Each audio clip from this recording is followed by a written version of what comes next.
warahmatullahi wabarakatuh. Waalaikumsalam warahmatullahi wabarakatuh. Selamat malam semua. Selamat malam. Pada malam hari ini, kita dari kelompok 3 akan berdiskusi mengenai materi sejarah Indonesia Baru 1. Puji syukur kita panjatkan kehadiran Allah Subhanahu wa Ta'ala atas berkat rahmat-Nya kita dapat melakukan diskusi pada malam hari ini. Saya akan memperkenalkan diri saya. Nama saya Yola Mentari, asal saya dari Kerinci. Perkenalkan, nama saya Werli Mozari, asal saya dari Jambi di Bangko. Perkenalkan, nama saya Sandra Yuni, asal saya dari Kerinci. Pertama-tama kita bahas analisis masuknya Islam ke Nusantara dikatakan sebagai penanda mulainya Nusantara Indonesia memasuki era modern. Kepada Werli Mozari, bisa dimulai. Baik, saya akan menjelaskan sedikit sebagai penanda mulainya Nusantara memasuki era modern. Pada mulanya awal proses masuknya Islam di Nusantara ini tidak lepas dari kegiatan perdagangan. Dengan kepulauan Nusantara yang terkenal berbagai hasil bumi yang menjadi daya tarik bagi para pedagang dari berbagai bangsa. Kemudian melalui hubungan dagang itulah pedagang yang dari berbagai bangsa tersebut yang telah memeluk agama Islam dapat memperkenalkan agama dan budaya Islam kepada Nusantara. Islam yang berasal dari Arab sudah memiliki banyak pengetahuan dan perkembangan, dan setelah Islam masuk ke Nusantara, kehidupan masyarakat lebih terarah dan lebih mengalami peningkatan dan sudah memasuki era modern. Ketika Islam mulai menyebar di Nusantara, terjadinya asimilasi antara bangsa Arab dan Nusantara yang telah mendorong kemajuan di Nusantara dan juga mendorong kemajuan di bidang pemerintahan dan politik sebagai stabilisasi politik dan ekonomi, dan juga mendorong semangat belajar dan menggali ilmu pengetahuan di Nusantara. Oleh sebab itu, dengan adanya perkembangan dan pengetahuan yang terjadi pada masuknya Islam di Nusantara itu, maka disebutkan sebagai penanda mulanya Nusantara memasuki era modern, karena pada masa masuknya Islam ke Nusantara itu banyak mengalami perubahan dan perkembangan. Sekian dari saya. Berarti dapat kita simpulkan bahwasanya Islam menjadi penanda mulainya Nusantara karena banyaknya perubahan-perubahan sehingga Nusantara dapat dikatakan era modern saat Islam masuk. Selanjutnya, berbicara masuknya Islam ke Indonesia tentunya memiliki 3 aspek, yaitu waktu, negeri asal yang membawa Islam masuk ke Indonesia, serta bukti atau fakta yang terdapat di dalamnya. Silakan kepada Saudari Sela Sri Wahyuni yang ingin memaparkan. Baiklah, mengenai masuknya Islam ke Indonesia. Dari segi waktu, mengenai masuk dan berkembangnya Islam di wilayah Nusantara, terutama di Indonesia, para ahli masih bersilang pendapat. Kapan Islam itu masuk dan oleh siapa Islam itu dibawa ke wilayah Nusantara. Belum ada ahli yang menjawabnya secara pasti. Namun menurut perkiraan banyak pihak, Islam mulai masuk di wilayah Nusantara sekitar abad ke-8 Masehi melalui para pedagang Islam. Islam sebagai agama yang masuk ke wilayah Nusantara diterima oleh penduduk setempat atas kesadaran sendiri tanpa ada paksaan. Proses masuknya Islam di wilayah Nusantara juga tidak lepas dari kegiatan perdagangan Kepulauan Nusantara yang terkenal karena berbagai hasil buminya. yang menjadi daya tarik bagi para pedagang dari berbagai bangsa, antara lain dari Cina, India, Arab, Persia. Mereka itu berdatangan ke Pulau Nusantara untuk berdagang. Kedatangan mereka melalui Selat Melaka yang lambat laun tumbuh dan berkembang sebagai salah satu jalur perdagangan internasional. Melalui Selat Melaka, para pedagang mengunjungi pusat-pusat perdagangan antara lain di Pulau Jawa, misalnya Jepara, Tuban, Gresik. Dari sanalah pelayaran dilanjutkan seperti ke Banjarmasin, Goa, Ambon, dan Ternate yang dikenal sebagai pusat penghasil rempah-rempah. Sekian, mungkin kalau ada tambahan. Oke, selanjutnya negeri asal. Dari saya sendiri mengenai tempat asal kedatangan Islam yang menyentuh Indonesia, di kalangan para sejarawahan terdapat beberapa pendapat Ahmad Mansur Suryanegara. Dia menjadikan 3 teori besar. Pertama, teori Gujarat. Lalu teori Gujarat ini dipercaya datang dari wilayah Gujarat, India, melalui peran para pedagang India Muslim pada sekitar abad ke-13 Masehi. Kedua, teori Mekah, yang negeri asalnya itu dari Timur Tengah melalui jasa para pedagang Arab sekitar abad ke-7 Masehi. Juga jasa para pedagang. Nah, yang terakhir itu teori Persia, yang asal tentunya dari Persia, yang dibawa juga dari pedagang yang singgah ke Gujarat sebelum Nusantara Masehi. Sedikit menambahkan tentang teori masuk. Kita tidak Ya, Saudari Sela. Sedikit menambahkan masuknya Islam melalui pedagang, melalui teori-teori itu, di sana terdapat beberapa bukti atau fakta yang menyatakan bahwa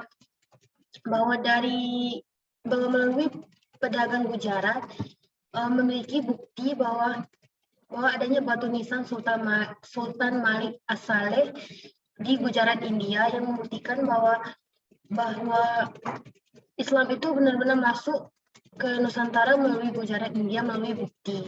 Serta di Persia juga terdapat bukti bahwa adanya bahasa Arab di Persia. Di bawahnya bahasa Arab dari Persia, yaitu disebut dengan Fatah dan Kasrah, yang membawa Islam masuk ke Indonesia dengan bukti tersebut. Lalu di Arab juga terdapat mazhab Syafi'i, dan mazhab Syafi'i itu terbesar saat ini adalah masyarakat Mesir dan Mekah yang bila agama Islam yang masuk di Nusantara berasal dari Persia. Tentu banyak masyarakat Indonesia yang menganut paham Syiah seperti di Persia. Begitulah contoh-contoh atau fakta bukti dari teori-teori tersebut. Jika ada yang ingin ditambahkan atau sanggahan, dipersilakan. Sedikit pertanyaan. Ada 3 teori tersebut kan Islam masuk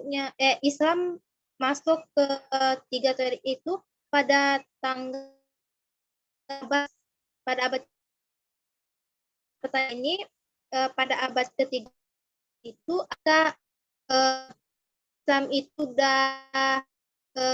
sudah masuk ke Nusantara, persebarannya udah sampai di Nusantara atau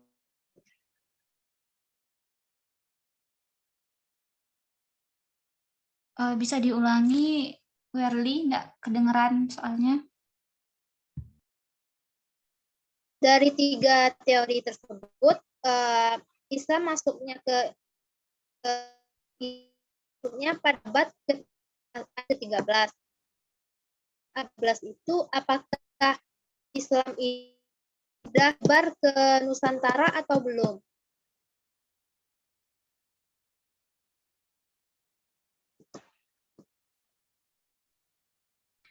Izin menjawab ya, Werly. Menurut pendapat saya, sekitar abad 13 itu dikatakan bahwasanya Islam itu datang ke Indonesia dan tidak terdapat penjelasan telah menyebar atau tidak. Tetapi abad ke-7 Masehi itu mengatakan Islam dipercaya melalui para pedagang Arab. Nah, itu tujuh dan kemudian Islam itulah disebar-sebarkan melalui Mekah terlebih dahulu, selanjutnya ke Gujarat, lalu Persia juga singgah ke Gujarat sebelum ke Nusantara. Kan berarti dia mengatakan di sana sebelum ke Nusantara. Nah, berarti dapat kita simpulkan 13 Masehi itu baru masuknya Islam ke Nusantara, belum menyebar. Mungkin bisa saja telah tersebar, namun itu masih teori dalam Ahmad Masyur Suryanegara yang mengatakan bahwa itu melalui tiga teori itu. Datangnya belum berarti dia itu telah menyebar. Dan bisa jadi juga kedatangan salah satu teori itu pada saat itu juga langsung menyebar. Begitu. Baik, terima kasih. Pendapat saya seperti itu. Apakah ada tambahan? Berarti pada abad ke-13 itu baru masuknya Islam ke Nusantara. Berarti proses masuk Islam ke Nusantara itu bertahap-tahap dari mulainya Gujarat sampai ke yang teori ketiga itu. Ya, mulai dari Mekah ke Gujarat, lalu dari Mekah terus ke Persia. Nah, Persia itu singgah ke Gujarat, lalu Persia sama Gujarat di tahun yang sama ingin menyebarkan Islam ke Nusantara. Baik, saya yang oleh Yola Mentari. Terima kasih kepada Werli Nuzari. Nah, saya juga ingin bertanya kepada Sela Sriwayuni mengenai bukti fakta tadi.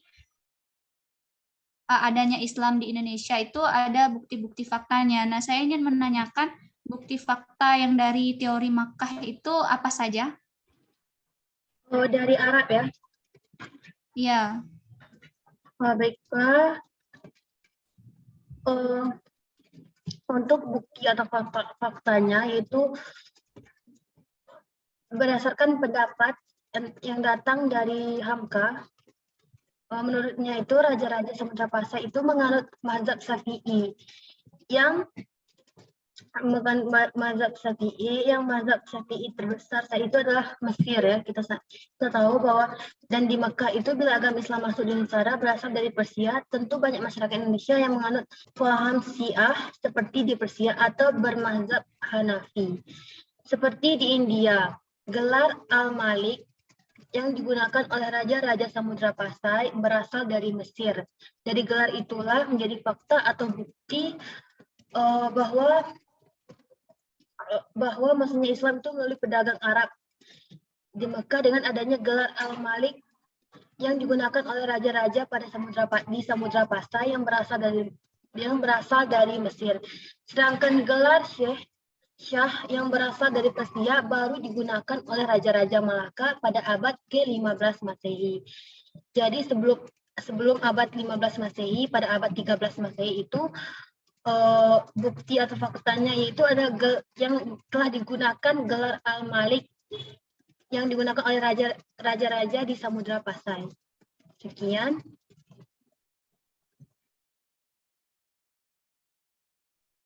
Diskusi kita teman dari mulai mengapa Islam itu dikatakan Nusantara, lalu waktu Islam masuk ke Indonesia, serta negeri asal Islam itu dibawa ke Nusantara, lalu yang terakhir adalah bukti fakta bahwasanya memang benar Islam itu dibawa dari beberapa teori ke Nusantara, yaitu Indonesia. Islam dapat disebarkan, diakui, dan diterima oleh banyak masyarakat, khususnya Nusantara. Sekian, terima kasih kepada teman-teman Sela dan juga Werli atas diskusi dan ilmu yang telah disampaikan malam hari. Terima kasih juga sudah meluangkan waktunya. Terima kasih kembali, Yola. Terima kasih kembali.